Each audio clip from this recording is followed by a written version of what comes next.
pois manda amor que aqui somente giga. Envolto nos seus úmidos vapores, a festa. O arcadismo. Olá pessoal, estamos mais uma vez reunidos para mais um episódio de Camões a Clarice. E hoje nós vamos falar um pouco acerca do arcadismo, não é mesmo, meninas? Deem um salve. Oi, gente, sejam muito bem-vindos a mais um episódio. Dessa vez a gente vai falar sobre o arcadismo. Isso mesmo, gente. Bem, e como sempre, né, para começar a nossa discussão, nós vamos falar primeiramente um pouco acerca do contexto histórico. Logo em seguida, a gente vai trazer um pouco mais da caracterização do que era o arcadismo dentro da literatura, né? O que foi esse movimento. E falar um pouco acerca dos seus autores, acerca mais especificamente do seu maior destaque, que foi Bocage. Trazer alguns poemas, alguns textos para vocês perceberem essas características dentro. E por fim, a gente faz aquele resumão, né? Quais são as características do arcadismo? Vamos discutir essas características com vocês. Bem, para dar início, como sempre, né, falando sobre o nosso contexto histórico, a gente tem aqui um contexto, como sempre, né, a gente sempre começa dizendo isso, né, que é um contexto de mudanças sociais, mudanças socio, so, mudanças sociais, econômicas e culturais.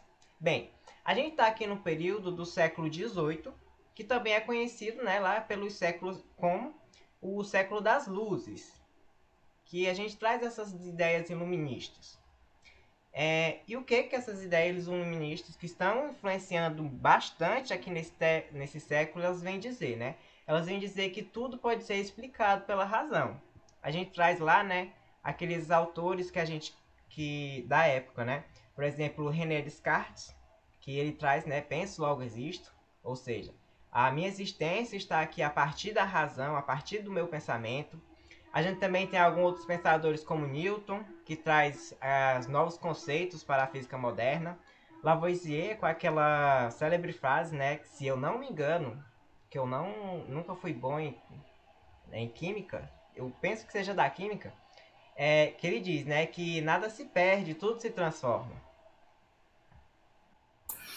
Isso mesmo, né? Como o Douglas disse pra gente, o século das luzes traz esse ideal de renascer, né? De sair de um período obscuro, né? Vocês devem lembrar que a escola anterior era o barroco, certo? E assim, a gente tem essa renovação desses princípios, né? E lá na frente que a gente vai ver que também um certo retorno a uns ideais que já foram apresentados, né? A gente está falando sobre o arcadismo e ele também pode ser, vocês podem encontrar por aí nos livros, em algumas pesquisas, esse arcadismo como sinônimo de setecentismo, né, e neoclassicismo, né, o novo clássico, esse novo retorno a ideais que já foram anteriormente apresentados para a gente. Como a Vitória está comentando, né? A gente vem falando desde o início nessa questão, né? Que a gente viu lá no trovadorismo. As pessoas não tinham acesso à literatura. Então, por que a literatura era produzida lá nas cantigas? Ela feita, né? Para ser falada. Porque as pessoas não tinham acesso. E aqui, quando a gente chega no século das luzes, que começam a ser disseminadas essas novas ideias, né? Trazem as pessoas para a luz. As pessoas estão começando a ter mais acesso à informação, elas estão realmente trazendo a luz para as pessoas, né? E nesse contexto também que a gente tem algumas revoluções. A primeira delas, né, é a Revolução Industrial, é o período em que acontece dali todo aquele desenvolvimento em que a gente sai da manufatura, né, para o bem ali industrial, né, industrializado. E que a gente tem também o desenvolvimento do mercantilismo, no que diz respeito ao capitalismo. É um período que o capitalismo se desenvolve muito e muito rapidamente. E nesse sentido, né, dessa revolução industrial, que nós temos o desenvolvimento tecnológico, científico e social na Europa, que é onde a gente está pensando, né, lá em Portugal. E essas coisas, assim, é importante a gente falar que o Douglas já meio que contextualizou para a gente, elas aconteceram em Portugal após a Guerra da Restauração, né? O que foi essa guerra? Naquele momento, né, de novos ideais, o próprio século das luzes, Portugal estava se tornando independente, né? Haja vista ele ser meio que ali dependente da Espanha, certo? Então, a gente está falando aqui de um período pós-independência de Portugal. E, como sempre, né? Eu tava até pensando nisso. A gente sempre diz que é um período de revoluções, é um período de mudança. Ah, mas como assim? Toda hora tá mudando? Bem, sempre que a gente tem um novo pensamento, um novo conceito, né? Aqui uma nova escola, é por quê? Porque existem mudanças. Porque a história, né? O curso da história está sendo mudado. A gente está trazendo novas ideologias. Aqui a gente vai ver muito claramente isso mais para frente, que o arcadismo ela traz essas novas ideologias, ela tenta sair do que tinha antes e justapor... Não sei, acho que era mais ou menos isso. Pronto, e todo esse desenvolvimento, né, ele traz influências para todos esses países da Europa, inclusive Portugal, como a gente tá vendo. E para além disso, né, além dessa revolução socioeconômica, a gente também tem algumas revoluções na educação, o que impulsiona, né, o cientificismo. Como a gente está falando aqui de um período muito ligado à razão, ao desenvolvimento intelectual, né, esse cientificismo ele se desenvolve bastante, traz isso para dentro da educação, né, trazem novos conceitos, como eu comentei antes, né, vem trazer novos pensadores como Descartes, Newton, enfim. E também a gente tem um processo de laicização da escola, que como a gente sabe, né, antes disso, a igreja era soberana sobre todos, né, sobre tudo e todos. E aqui não, aqui a igreja já, como a gente vem vendo a parte das escolas anteriores, a gente já tem esse processo de mudar isso, né? E é nesse contexto que a gente chega, né, no arcadismo. E como que o arcadismo ele traz essa razão? Ele deixa principalmente a religiosidade de lado, que era uma característica muito forte, como a gente viu no Barroco. Então, ele... Bem, tomando assim, de um período histórico de verdade, nós temos alguns indícios de que o arcadismo começa, né, ele tem o seu início marcado no ano de 1756. E por que essa data? Foi com a fundação da Arcádia Lusitana em Lisboa. E Massot, né, e comenta que ele se encerra em 1825 com a publicação do poema Camões, de Garret, que é quando se dá início ao romantismo, que a gente vai ver no mês que vem, com a próxima escola. Vocês devem estar pensando, né? Por que arcadismo? O que é essa Arcádia? O que é essa Arcádia lusitana? Bem, a Arcádia era supostamente, né, um lugar da Grécia Antiga em que os pastores e poetas viviam. Isso era conhecido por Arcádia. Mas aqui no contexto da Arcádia lusitana, o que era isso? Bem, a Arcádia era uma academia literária. O que é isso, né? Ali se juntaram, né, alguns escritores, e esses escritores estavam empenhados em construir um novo estilo literário. A gente fala muito quando a gente começa a chegar nessas escolas mais contemporâneas, né, de certa forma, mais modernas, a gente fala muito de um movimento pendular, né, que a literatura sempre vai e volta, vai e volta, vai e volta. Por esse motivo que a gente tem uma certa dificuldade de dizer exatamente quando iniciou, quando terminou uma escola, né? Porque, assim, ao passo que ela retoma algumas características das escolas consideradas, entre aspas, anteriores, ela também meio que dá um spoiler para a gente do que vai vir a seguir, né? E é o que a gente sempre tem falado para vocês aqui nos nossos episódios. que não é a maneira mais eficiente de estudar literatura, né, através dos períodos históricos, mas é o que nós temos nos nossos livros, né, o que nós temos nas nossas pesquisas. E assim, por que nós tentamos fazer isso, né? De dizer, arcadismo, romantismo de tal ano a tal ano? É mais por uma questão de organização. A gente perceber as características, né? Porque quando a gente fala também nas características, nós estamos falando nas características dominantes.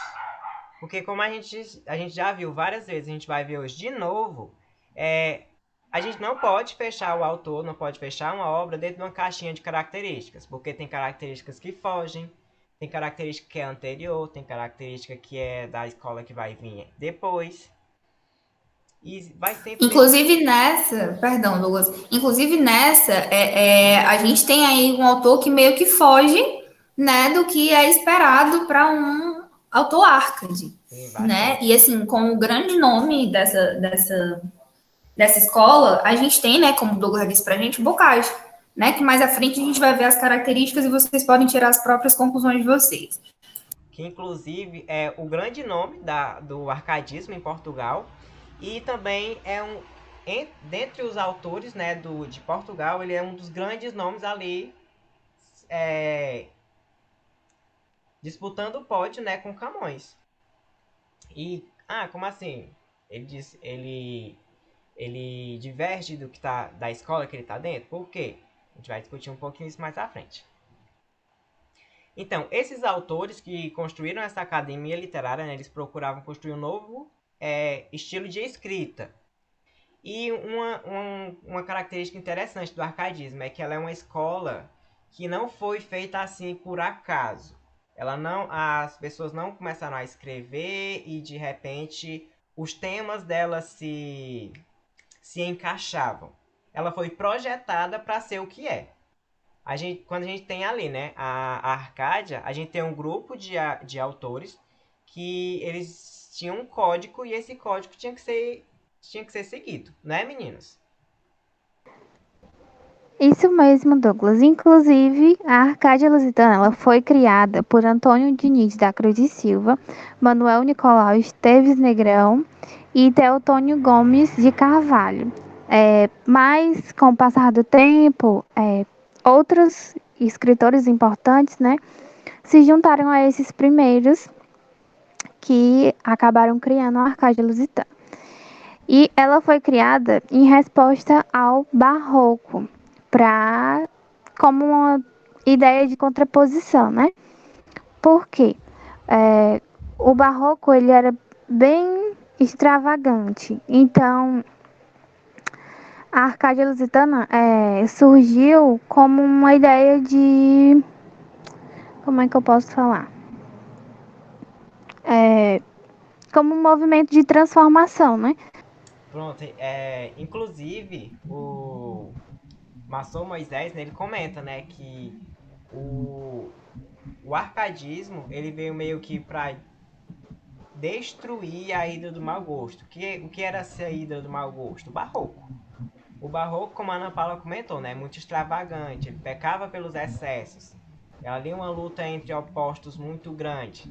E o arcadismo, o que ele vem trazer? Ele vem trazer algo mais simples. É o que ele procura trazer. Uma coisa importante também de comentar. A gente está falando aqui sobre a Arcádia Lusitana, né? Que foi o que deu início ao arcadismo. Mas é importante citar que também houveram outras Arcádias, que a gente não vai citar aqui porque elas foram de menor importância dentro do movimento. Mas que todas compõem o arcadismo como um todo, né? Então, o arcadismo, né? O arcadismo não é a Arcádia, é o arcadismo, né? Isso. Tô errando, não. Essas agremiações. Então, essas agremiações. Uhum. Então, essas agremiações, elas tinham regras a serem seguidas, né? E os autores que queriam participar com as suas obras, eles tinham que seguir essas regras já pré-definidas, eles tinham que se encaixar.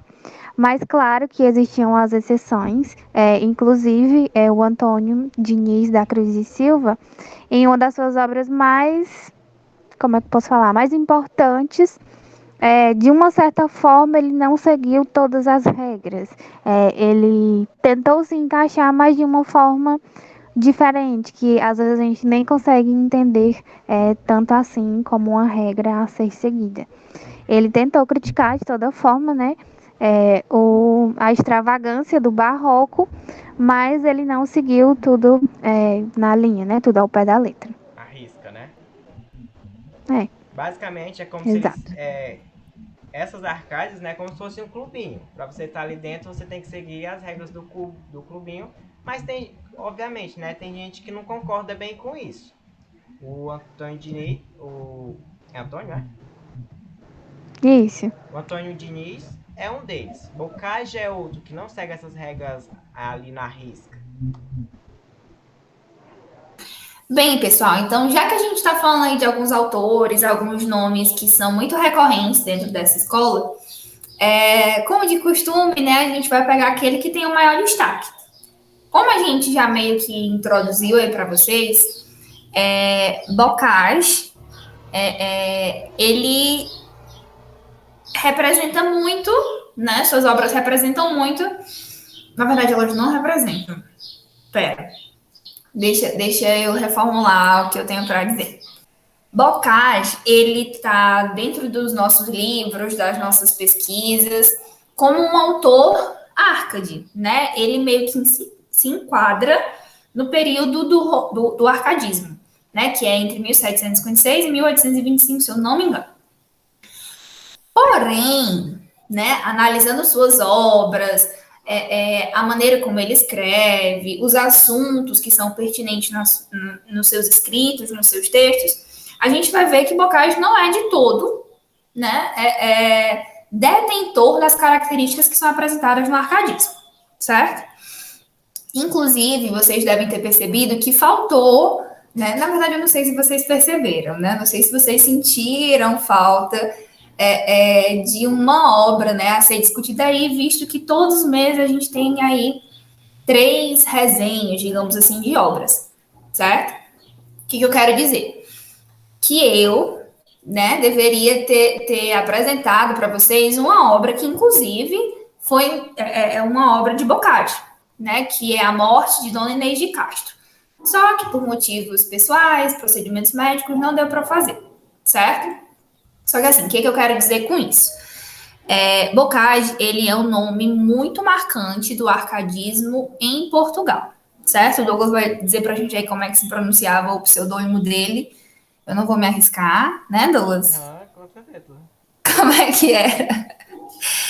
Eumano Sadino? Elmano, como é que é? Vocês decidem como é que vocês querem chamar o nosso querido Bocage. Elmano. Elmano Sadino. O que era esse Elmano, né? Era um anagrama do nome dele, que o primeiro nome dele é Manuel. Deixa eu só pegar aqui o nome dele inteiro. Exatamente. Manuel Maria Barbosa do Bocage. Do Bocage, né? Só que aí, para nossa alegria, ele ficou conhecido só como Bocage. Então, assim, esse nome dele, esse Elmano, acho que o Douglas ia falar isso pra gente agora. Ele faz meio que uma referência a um rio. Não. Né? Como é que é, Douglas, essa história pra gente? O Elmano, ele é um anagrama do Manuel, né? Que fazia referência a ele, né? E o Sadino, é referência ao rio Sado, que é um rio lá de onde ele morava, né? No caso. Eu espero que eu já tenha morrido. Isso mesmo. A gente tem 5 minutos para terminar a nossa chamada. Então, vamos lá, né? Como eu disse, o Bocage, ele não seguia totalmente as regras, né? Ele não era aquele autor que seguia a risca, né? Que está ali dentro daquela escola porque suas características são tais quais as das escolas. É mais, assim, por uma questão histórica.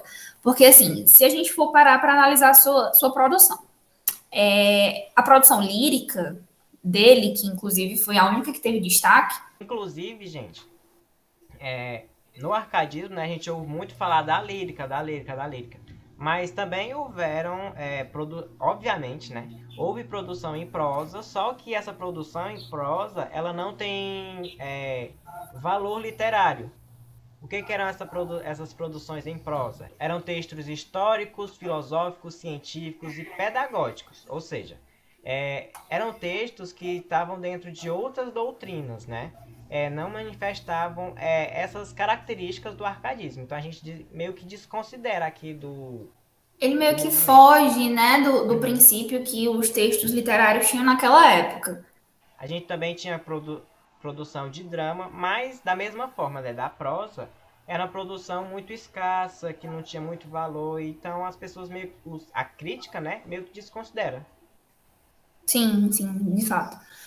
E voltando a essas produções de Bocage, né, sua lírica ela foi dividida em duas fases. A gente pode dizer que em duas fases. A primeira, né, que não era considerada tão interessante assim, que era a lírica Arcade, né? Eu acredito que seja essa que se enquadra meio que nos moldes do arcadismo.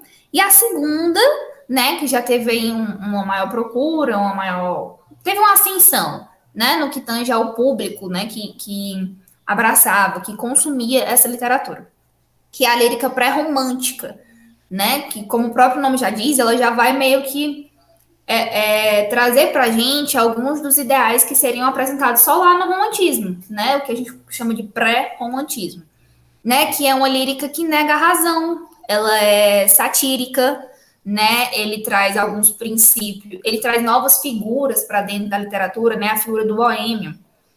E também, né?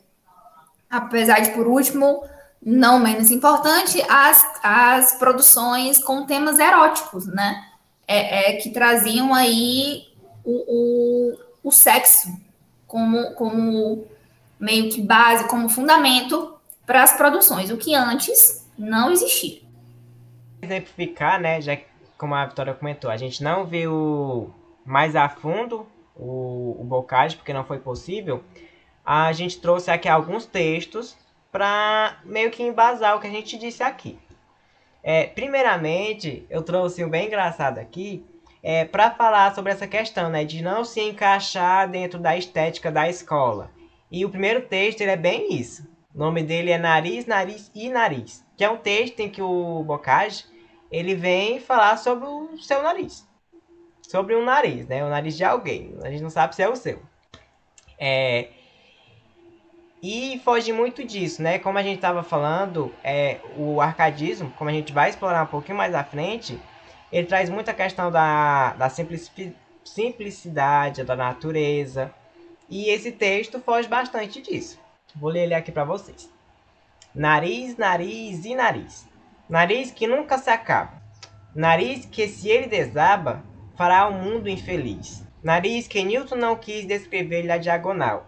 Nariz de massa infernal, que, se o cálculo não erra, posto sobre o Sol e a Terra, faria eclipse total. Então, é um texto sobre o nariz grande. E foge diretamente dessas características que a gente vai ver do arcadismo. A gente vai ver um pouquinho mais à frente. Vocês vão perceber isso claramente. Como assim? Como é que um autor que está dentro dessa vertente, né? Ela traz um texto que não se encaixa. Muitas vezes os autores fazem isso, né? Eles trazem... a pessoa também não está ali obrigada a escrever sobre aquele moldezinho pré-definido. O autor tem a sua liberdade, a literatura tem a liberdade para fazer isso. O segundo texto, a gente já traz alguns elementos mais propriamente ditos árcades. É um texto árcade. A Isamara vai ler ele para a gente. Envolto nos seus úmidos vapores, a fértil primavera, a mãe das flores. O prado ameno de bonitas veste. Varrendo os ares do subil nordeste, os torna azuis, as aves de mil cores, adejam entre zéfiros e amores, e tornam o fresco Tejo a cor celeste. Vem, ó Marília, vem jogar comigo, destas alegres campos a beleza, destas copadas árvores o abrigo.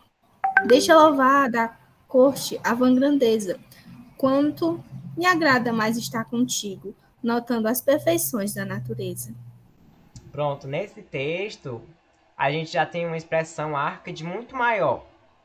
Aqui ele traz elementos como a primavera, a mãe das flores, A própria natureza, ela vai estar muito inserida dentro do texto, no arcadismo. Traz também questões, referências, né, aos clássicos, à era clássica.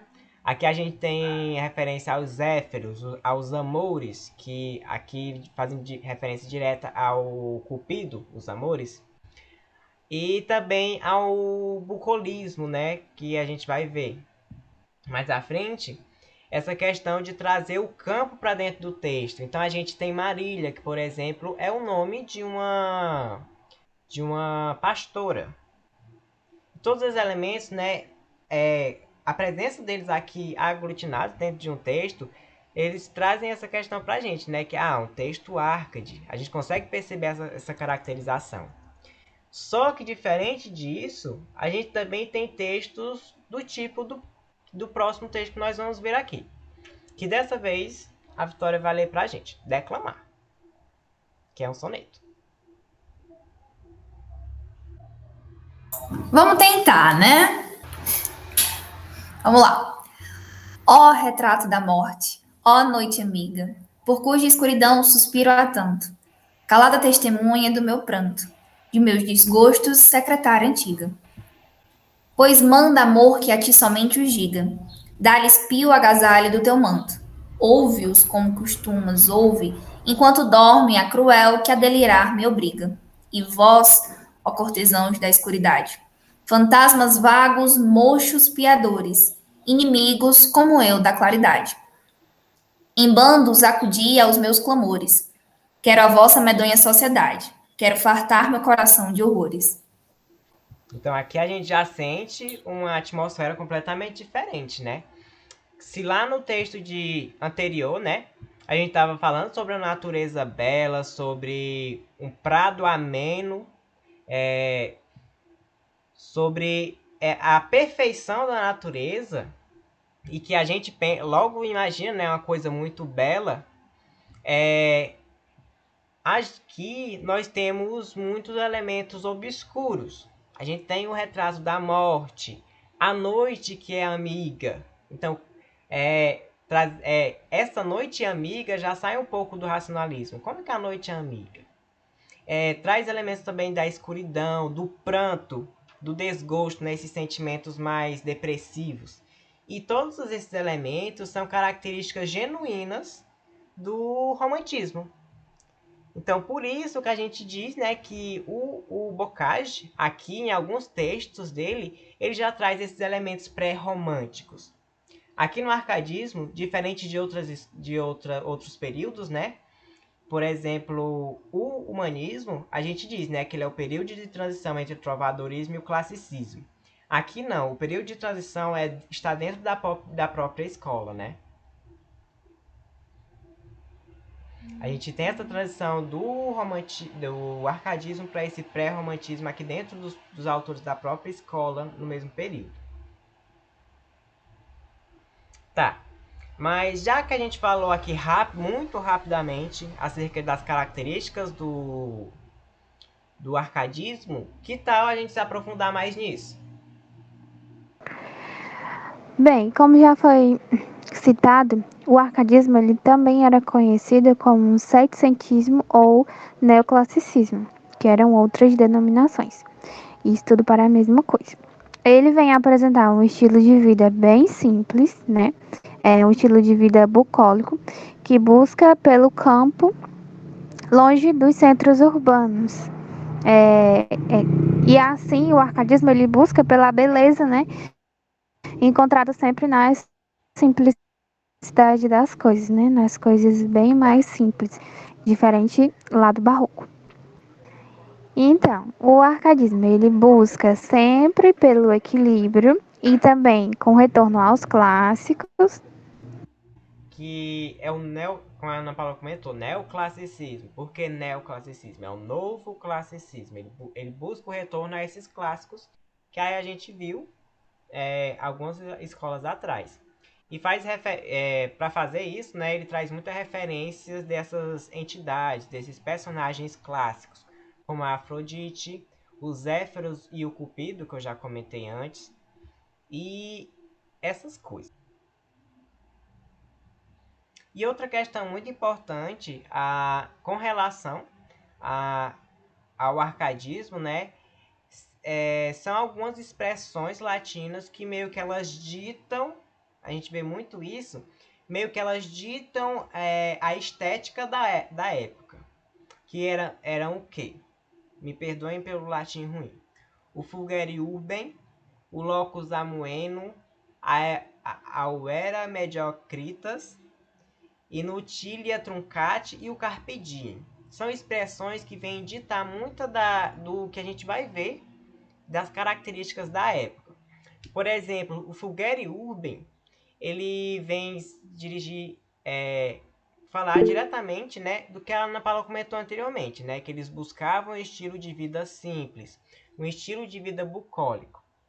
Como a gente comentou lá no início do episódio, a gente está no período em que tem um desenvolvimento, principalmente dos grandes centros urbanos, muito rápido e desenfreado, o que propiciava, né, algumas situações muito desagradáveis. Por quê? Porque não tinha esse desenvolvimento, né, ele não era muito bem planejado, né? E isso criava algumas situações horríveis, né? Por exemplo, de mau saneamento. E por conta disso, por conta dessa situação, né? Desse contexto que se altera, as pessoas começam a pensar, não, o que tem aqui é horrível. Bom é o pessoal que mora lá no campo, que tá ali perto da natureza, que tá longe dessa corrupção. Se tem a ideia de que o centro urbano é algo corrupto, é algo que não favorece o bem-estar.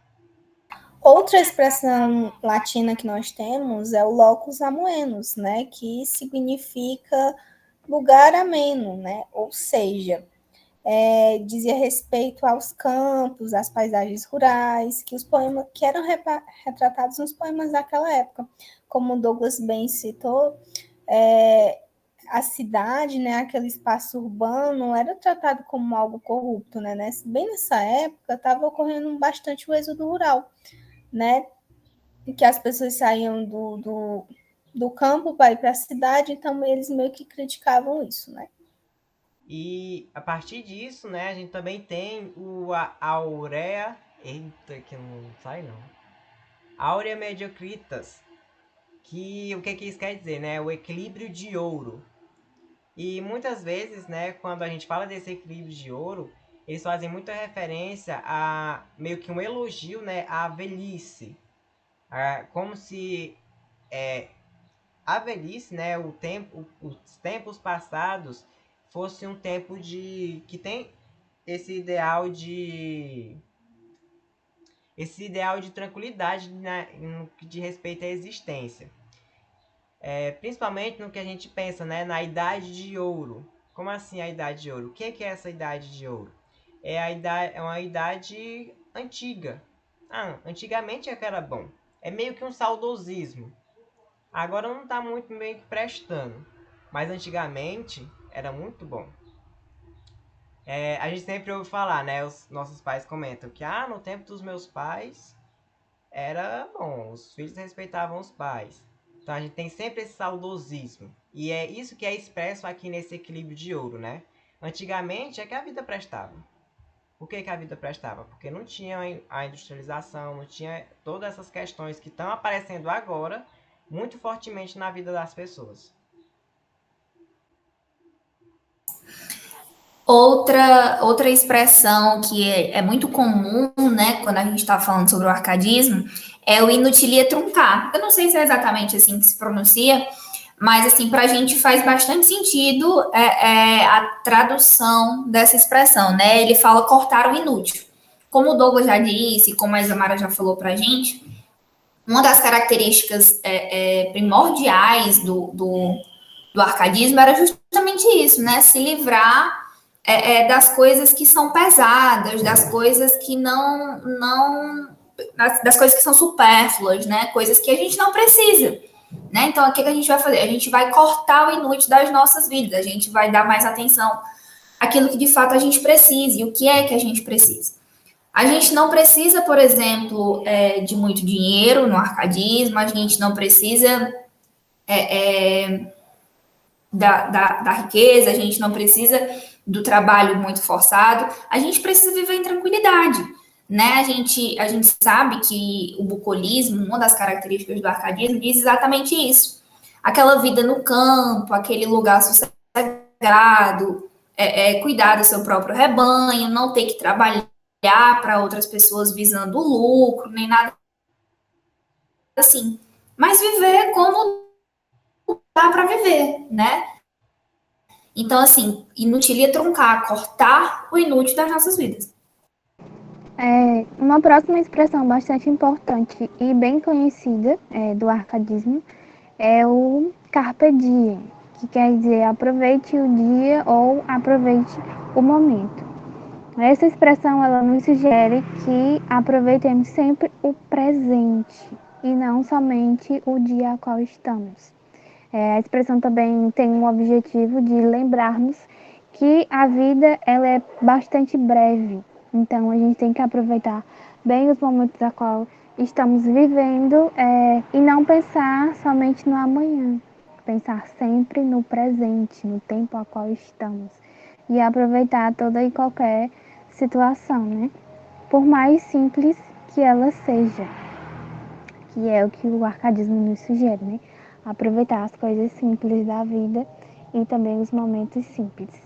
Pronto, e é a partir desses conceitos, né, dessas expressões, que nós podemos identificar, como a gente já comentou aqui um pouco, algumas características que dizem respeito a esses poemas que eram propriamente ditos árcades. Como, por exemplo, a objetividade e a racionalidade, que estão aí em contraponto ao que a gente estava falando lá no início, né, de contraponto ao barroco, que tinha muito aquela questão de ser exacerbado, de ser algo muito exagerado, e aqui não, aqui a gente está procurando algo mais objetivo e algo racional. Nós temos também uma linguagem mais simples, né? Justamente para ir contrário ao barroco, né? Que na escola do barroco a linguagem era mais trabalhada, né? Nós tínhamos mais regras, nós tínhamos mais um cuidado maior, né? Na escrita e no arcadismo nós temos essa linguagem mais simples, justamente para contrapor o barroco. Nós temos também o bucolismo, né, que é aquela vida no campo, aquele pastoralismo, né, justamente é aquela ideia de fugir da cidade e viver no campo, né, Douglas? Pronto, e nesse bucolismo, né, os autores, não os autores, mas o eu lírico, que é a voz que fala dentro do texto, né, eles meio que se imaginam vivendo nessa Arcádia. O que é a idealização dessa Arcádia? É um mundo que é habitado por esses deuses e ninfas, esse mundo natural, esse mundo, digamos que beira aqui a perfeição, né? Por isso que a gente diz muito que é um mundo idealizado.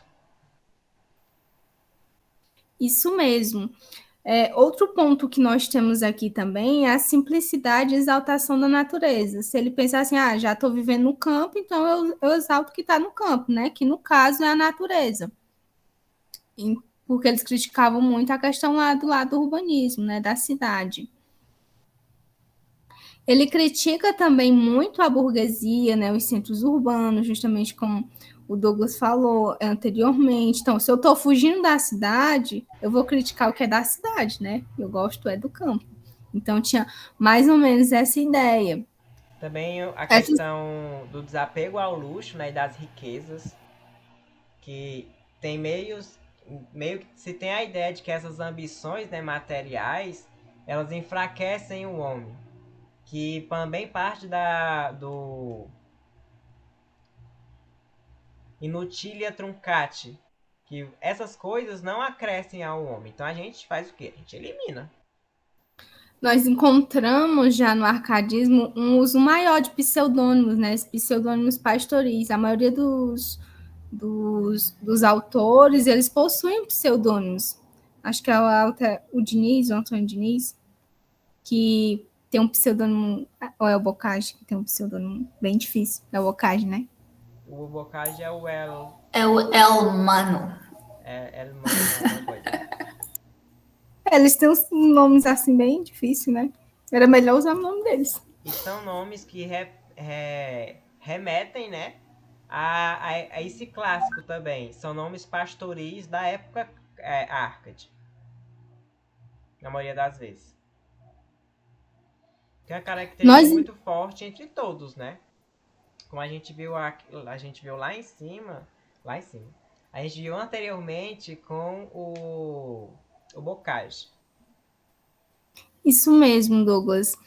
E nós temos essa questão do naturalismo mais introduzida, né? Falando mais da natureza, da vida no campo. Como eu falei, se eu estou exaltando a natureza, né? Então fala mais dessas coisas do naturalismo, imitação da natureza. Aí vem lá até para a questão do Aristóteles, né? Quando ele fala da mimes, me esqueci como é o nome.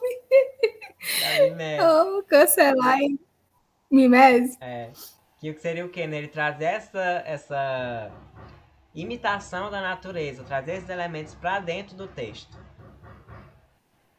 E também eles fazem muita citação a outros autores dessa época clássica, como por exemplo Horácio.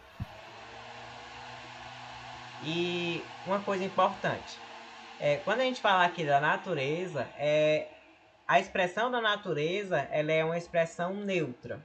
Por quê? Porque a natureza ela não é nem feliz, ela nem é triste. Ela não está aqui entre aqueles polos do barroco, né? A gente tem essa contraposição. A natureza ela meio que vem para trazer paz. Então a natureza é neutra.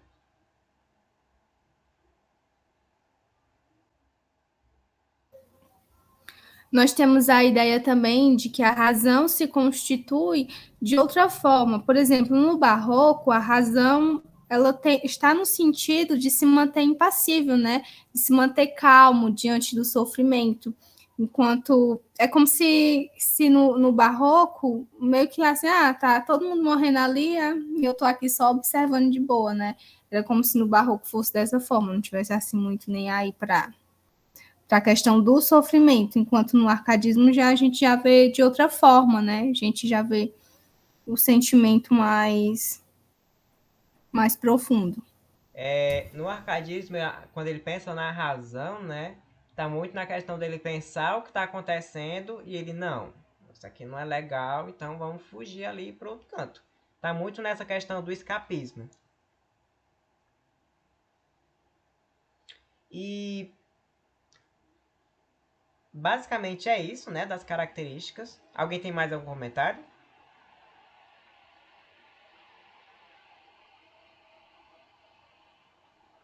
Não, não, acho que a gente conseguiu elencar, né? Pelo menos as principais delas. Pronto. Então, só fazer uma citação rápida aqui. A gente comentou sobre o autor, né, que foi o mais importante aqui desse período, que foi Boccaccio, mas a gente também teve outros autores, como a gente viu lá nos nossos diários de leitura. Por exemplo, o próprio Antônio Diniz da Cruz Silva, ou Pedro Antônio Correia Garção, a própria Marquesa de Alorda, que a Isamara comentou pra gente, Francisco José dos Reis, a gente teve muitos outros autores. Mas, como sempre, né? Tem sempre aquele que se destaca mais, é o que você mais ouve falar. Até é importante a gente trazer esses outros autores, como o próprio Antônio Diniz e a Marquesa de Alorda, que são autores que muitas vezes são esquecidos aqui. E, basicamente, por hoje é isso, né, gente? Era o que a gente tinha para comentar com vocês hoje. E, no mais, procurem as obras, né, os textos dessa época, que é muito rico. Como a gente pôde ver aqui como a gente pôde ver aqui em apenas 3 textos do Bocage, muito interessantes. E é basicamente isso. Adeus, pessoas. Meninas, tem algum comentário? É isso, pessoal. Espero que vocês tenham gostado. Se não tiverem visto ainda, esse mês, né? Só as meninas fizeram aí as suas contribuições, os seus diários de leitura. Espero que vocês tenham assistido. Se não, vão lá, vejam mais a fundo essas obras que são tão pertinentes, né? A gente vê cada vez mais elas sendo abordadas nos vestibulares, concursos também. Então, assim, não deixe de ser muitíssimo interessante, muitíssimo rico para vocês, que vocês saibam, né? Que vocês conheçam esses assuntos, conheçam esses autores. E é isso que a gente está fazendo aqui, né? Deixando vocês cada vez mais inteirados disso que nunca é só literatura, nunca é só aquela nossa disciplina da escola, né? Uhum. Então é isso, pessoal. Obrigado por assistirem até aqui. Continue acompanhando os diários de leitura. E até o próximo episódio. Então é isso, pessoal. Tchau e até a próxima. Adiós, pessoas.